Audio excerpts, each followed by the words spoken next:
I just finished reading episode 37 of season 1 of Kubera, and I can officially say, I'm hooked. When I made my first video just talking about the very first few chapters, I did mention that I was interested in the story and I'd heard so many good things, but that I wasn't really impressed. I wasn't really impressed by what was shown. You know, I did like certain aspects of it. I liked the characters and I liked the unique feeling that it gave, but overall it just didn't really stand out to me. But now that I've gotten further, now that I'm 37 chapters in and, you know, maybe halfway through season 1 almost, I can definitely start to see the appeal now. It's gotten to a point where I'm like, okay, I want to read. Like, actually want to read more, you know? Before it was like, I guess I'll read more, I'll give it more of a chance. Now, I'm invested. I think the biggest thing for me is that the world has been much more fleshed out, and the pacing feels much more consistent. So, starting with the world, I really like that we're finally getting like full-fledged explanations on both the races that exist in this world and the magic system in general. The magic system is based upon the birthday attribute thing that they talk about in the comic, where basically if you're born on a certain day, you have certain powers and you have more of an affinity towards a certain power. I guess, like that's the vibe that I get. And what's really interesting is that if these birthday attributes like match, then you actually get like an extra bonus to the magical attributes you already have. So some people have like triple attributes or double attributes. And you know, even if you have single attributes, it doesn't mean you're worse, it just means triple attributes you're much more attuned towards a certain element. I find that really cool because it just ties into like the day you were born, which is kind of neat to me. And they always mention like the birthday attributes, I don't know, so that's really cool. But I also like how we're getting a lot more information on the 3 races that exist in the world of Kubera. We have the humans, who are basically, you know, the people who are just the normal dudes, but they also can become magicians and fighters, you know, and they can learn to harness the power of gods, and they can learn spells which use the names of these gods to use magic. But then you have the gods themselves, who are these like immortal beings who live in the god realm, and they get summoned to the human realm if a summoner summons them. And summoners are humans who are certain, I don't know if they're like more powerful, but they're at least gifted in a certain way. They're special, you know, and they can essentially summon some of their, or use up some of their life force to summon a god. And this god has to be careful, because if they use too much of their power, they could actually continue to use up the life force of the summoner. I'm not going to spoil much, but just talk about some very basic things that appear in like the first few chapters. So one of the main characters is Viralaine, and she's a summoner who summons Agni, this god of fire, you know, and they're 2 of the main characters I would say in the story. And it's really fascinating because she's someone who, you know, he cares about her a lot, and so he has to be extra careful. Normally gods don't really care too much about humans, like why would they? But he has a special connection with Viralaine, and so he's a god who doesn't really ever go all out. The gods in general are really unique because there aren't many of them from what I can tell. And they're all revered, you know, their names are in all of these spells that people use, like Hoti Kubera or Hoti Vayu and stuff like that. And then you have the suras. The suras are essentially the monstrous people. They're the people who are like kind of animalistic. They have these like creature forms that they can take on. Not all of them are like that, of course. In fact, you can have like quarters and halves who are like quarter sura or half sura and half human.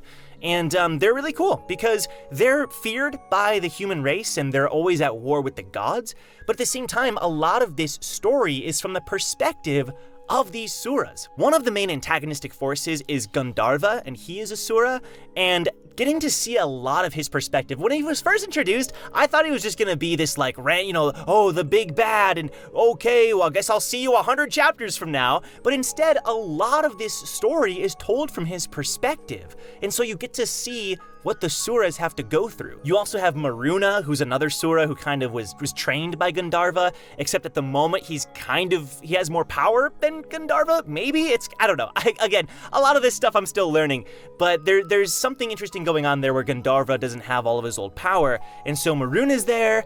We get to see some flashbacks of him, and like, it's really cool. It's really awesome getting to see perspectives of the gods, suras, and humans. The characters are all really good. I'm liking the characters more and more. The main character is Lise, who was given the name Kubera as a child, but she goes by Lise. You know, we're gonna find out more on that, but she was given the name of a god, and there's a whole plot line there, but essentially she goes by Lise, and I I don't know, I liked her, I guess, at the beginning, but I was like, okay, typical goofy main character who's really strong physically. I was like, whatever, you know?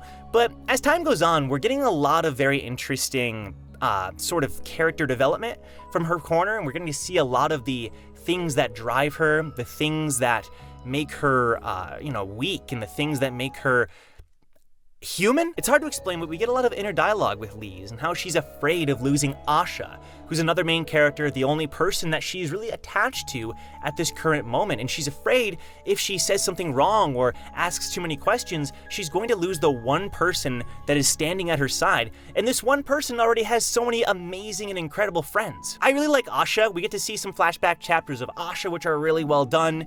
And I don't know, I just think the characters are really cool, and I've become much more endeared to them than I did at the beginning, because I had kind of just met them and they were kind of just, okay, we got the tsundere and we got the goofy character, but now they're much more fleshed out, much more interesting, and now I'm excited to see how they grow and if they're gonna stick around and if these random named characters are gonna become a thing, and I don't know. Overall, really well done. I like Kubera. I know it gets insane, I know I'm still only scratching the surface, so the next time I make a video, I'm going to finish season 1.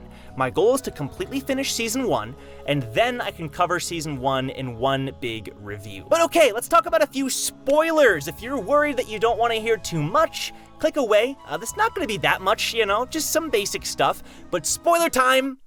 Let's go. Kubera having the name of a god. I'm wondering what is the significance of this, because we finally met Kubera, and the dude is freaking cool. But okay, why is it a big deal? Why is it such a big deal that she was given this name? How does that actually matter to the gods? Why does that matter to Gandharva or Maruna or these other people? Because they were going to kill her, they were gonna blow up the city, but also they're kind of looking for her, but also Gandharva's looking for his daughter, Shakuntala. So it's okay, I don't really understand the goals necessarily from the antagonist perspective, because it's okay, Kubera was interested in her, and he let her live, but why, and why does she have this name? That's the main thing I want to find out. She also has this bracelet now, which is pretty interesting. I'm wondering what the significance of that is gonna be, because I think we saw a flash forward and she still had the bracelet, so this might be a really important part of Lise's character. I'm ending right around the Sura attack on Rindhallow, which is gonna be interesting. We know that Lise and Asha are probably gonna head in that direction anyway, or something, so I'm wondering how that's gonna be handled. Is Agni, I haven't seen Agni in a while. Is he gonna show up and help with Brilith? I'm not sure either, because, they have responsibilities to the city of Atera. So, are they gonna leave and, join in on the fight? Or, are they gonna stay there for the rest of the story? I'm really curious. I also really like the flashback of Asha and Brilith, I think, because I think I had forgotten that the two of them were close. So it was really interesting to see, and I did feel bad for Lise, because Lise is someone who's oh, Asha and me, but then she sees, wait a minute, Asha has so many people who are close to her, and it's I could kind of feel that, but at the same time, I don't know, it's a flaw, obviously, but I did enjoy it. It was a good character flaw, and something that I'm curious if she's gonna work through. But I'm also curious, I want her to make more friends, and not just Asha, because Asha's a good person, and a good person who's gonna be there for her, but I want Lise to have friends who are sort of on her level of someone who isn't super experienced and isn't super well known in the area. I want Lise to connect with someone who isn't Asha or a god. Overall, I'm loving Kubera. I'm excited to do a season 1 overview, so stay tuned for that. Subscribe to the channel, and a huge shout out to WEBTOON for sponsoring this video. Go check out WEBTOON. What are you doing? Download the app, man. There's so many cool comics, so much fun, it's the genres and the comics, they're never ending. So give it a shot, give it a try. The link is down below. And with that being said, I will see you in my next Kubera review. Take care.